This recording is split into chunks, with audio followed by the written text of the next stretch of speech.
ایسا جب آئے نا آپ کے پاس تو کام کم کرو، اپنے کاموں کو پھر دین کی تبلیغ میں زیادہ لگاؤ، باقی سارا کام کس سے لو؟ بولا ان کو کنٹرول کرنے کے لیے ایک اور بندہ رکھ لو، اگر پیسہ زیادہ ہے نہیں ہے تو پھر ایسا نہ ہو کہ وہ کنٹرولنگ میں ہی سارا پیسہ خرچ ہو جائے آپ کا۔ تو میرا اپنا اصول یہی ہے، میرا جو اپنا لائف اسٹائل ہے نا وہ یہی ہے کہ اپنے آپ کو زیادہ سے زیادہ فارغ کرو، جو کام دوسرے سے لے سکتے ہو وہ خود بولو نہیں کرو۔ میں جامعۃ الرشید میں تقریباً 22-23 سال ہو گئے فتوے کا کام بھی کر رہا ہوں نا، مسائل آتے ہیں وہ لکھتا ہوں، میں مسائل آتے ہیں، یہ میں اپنے شو مارنے کے لیے نہیں بتا رہا آپ کو، میں آپ کو موٹیویشن کے لیے کہ یہ زندگی کا اصول بنا لو۔ فتویٰ لکھتا ہوں میں، جو مسائل آتے ہیں پھر سینئر مفتیان کرام اس کو دیکھتے ہیں۔ تو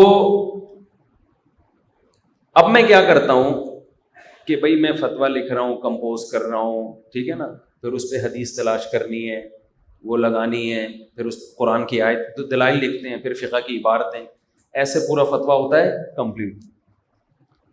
تو اب میں کیا کرتا ہوں کہ یار یہ میں بیٹھ کے گھنٹہ کیوں لکھوں، یہ کام تو کوئی بھی کر سکتا ہے نا، کمپوزر سے کرواؤ یہ کام، ٹھیک ہے نا، یہ کام کس سے کرواؤ؟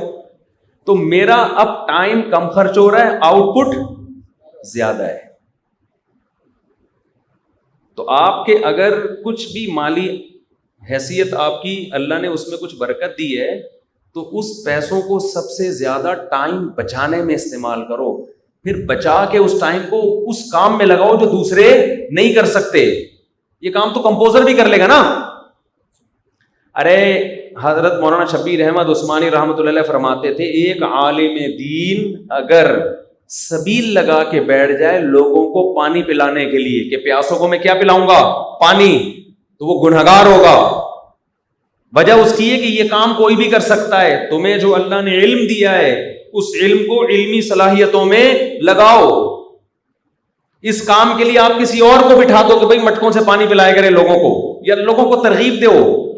اگر پیسے دے کے نہیں بٹھا سکتے تو ترغیب دے کے بٹھا دو نا، ثواب تو ہے نا اس میں۔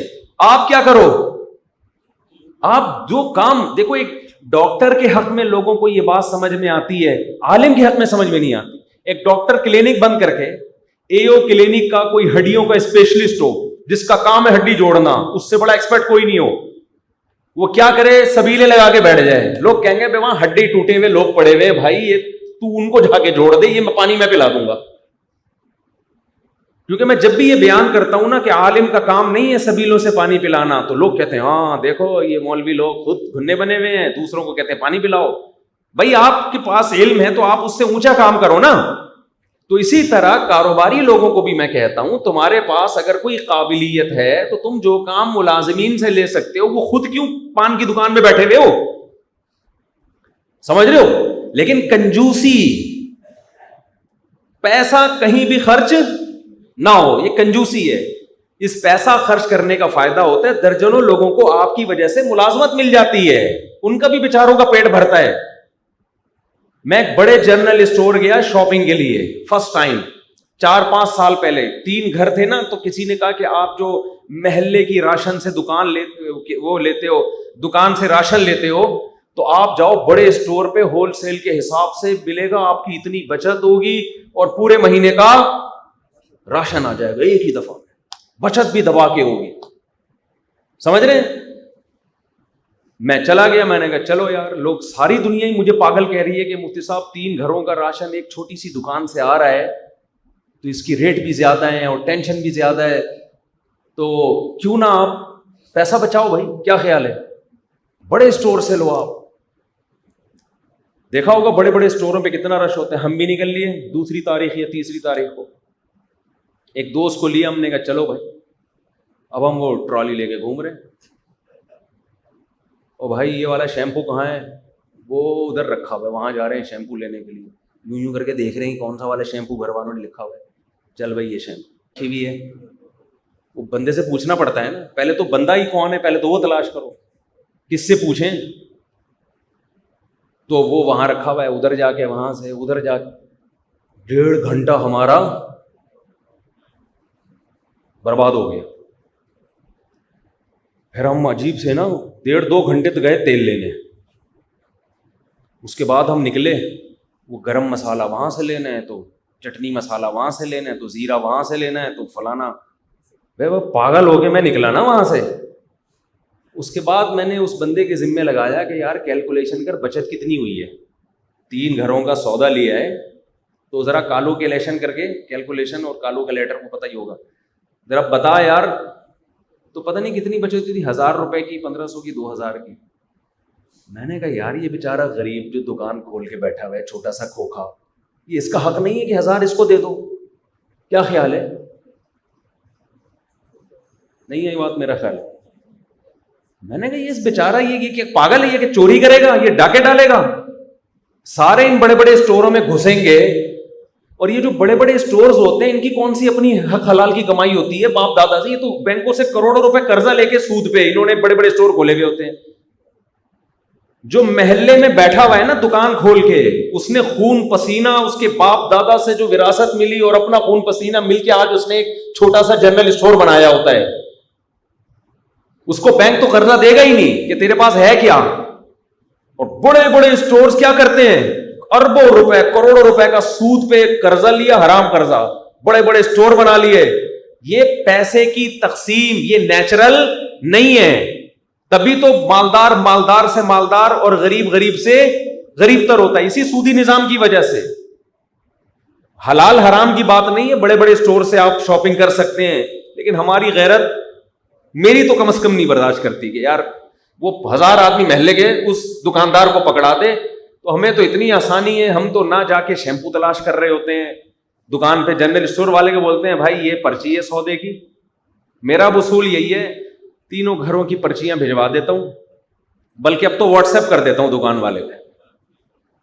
وہ تمیز سے خود ہی ٹینشن لیتا ہے, سمجھ رہے ہیں نا, خود ایک ایک چیز تلاش کرے گا اور گھر پہنچا دے گا راشن. چلو بھائی, تو اس میں اگر آپ کے 1000-1500 زیادہ چلے گئے تو کون سی قیام پیسہ, 1000 روپے میں آپ کے 2 گھنٹے اگر بچ گئے تو ٹائم بھی تو ایک قیمتی چیز ہے. نہیں یہی بات سمجھ میں, آپ کہہ رہے ہو پیسہ قیمتی چیز ہے, تو کیا ٹائم قیمتی نہیں ہے؟ پیسہ خدا کی قسم 100 بار جا کے واپس آ سکتا ہے. آپ کا جو ٹائم جنرل اسٹور میں 2 گھنٹے کسی بڑے شاپنگ مال میں گزر گئے, قیامت آ جائے گی, ایڑیاں رگڑو گی, یہ 2 گھنٹے آپ کو واپس نہیں ملیں گے. اور یہ کسی کھاتے میں نہیں ہے, کوئی ثواب میں نہیں آ رہی ہے. اس 2 گھنٹے میں آدمی کیا کچھ نہیں کر سکتا. اور بدنظری الگ, ہم تو 3 ہو گئی ہماری اللہ, لیکن جو کنوارے چھڑے چھاٹ ہیں, میں جس کو لے کر گیا تھا اس کی 1 تھی. اب وہ باہر نکل کے کہہ رہا ہے یار میں تو عجیب, اتنی انٹیاں گھوم رہی ہیں یہاں پہ اور اتنے عجیب فیشنیبل خواتین ہیں.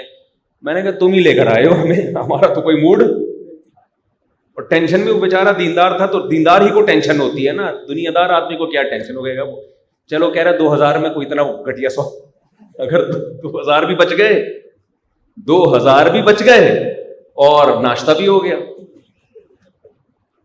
تو اس کے تو مزے ہیں. اور بہت سے لوگ جاتے ہی اس چکر میں ہیں انٹیاں دیکھنے کے لیے.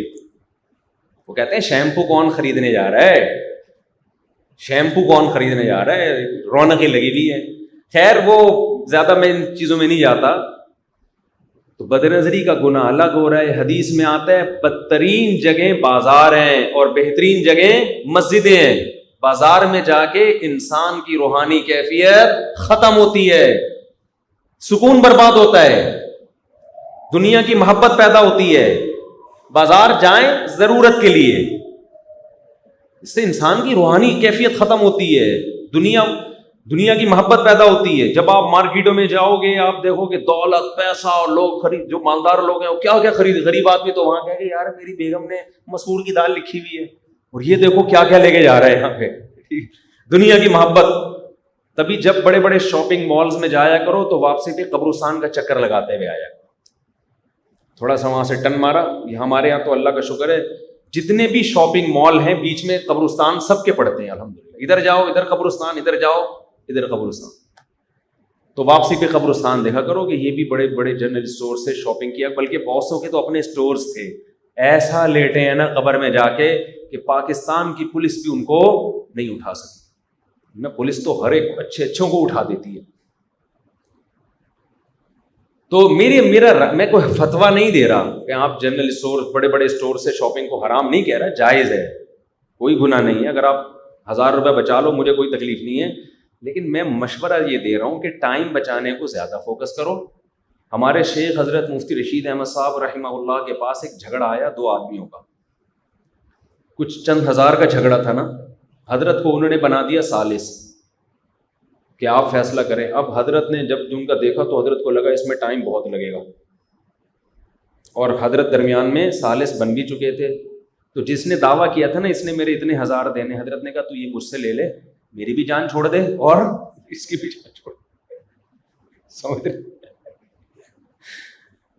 وہ حیران ہو رہا کہ میں اس سے لے رہا ہوں آپ دے رہا ہوں. نے کہا بھائی میری نظر میں جتنے پیسے کا تو مطالبہ کر رہا ہے نا, ٹائم کی ویلیو ان پیسوں سے زیادہ ہے. تو خاندانی لوگوں تو ایسے ہی ہوتے ہیں بھائی کہ ٹائم اور پیسوں میں سے وہ کس کو ترجیح دیتے ہیں؟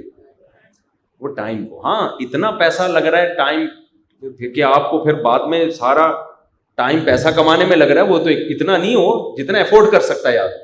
میرا خیال ہے 1000 روپے میں اگر آپ کے 2 گھنٹے بچ رہے ہیں گھر کی شاپنگ میں, تو ایک نارمل, تو بہت غریب ہے بیچارہ وہ تو چلو ٹھیک ہے اس کے لیے تو مجبوری ہے. نارمل آدمی جو متوسط گھرانے کے لوگ ہیں, 2 وجہ سے 2 چیزیں سوچا کریں. ٹائم کو زیادہ فوکس کریں کہ یار پیسہ چلا جائے کوئی مسئلہ نہیں. نمبر 2, اس غریب کو فوکس کریں جو آپ کے محلے میں ایک دکان کھول کے بیٹھا ہوا ہے. صحیح ہے نا, اس کا بھی حق ہے کہ اپنے بیوی بچوں کو پالے.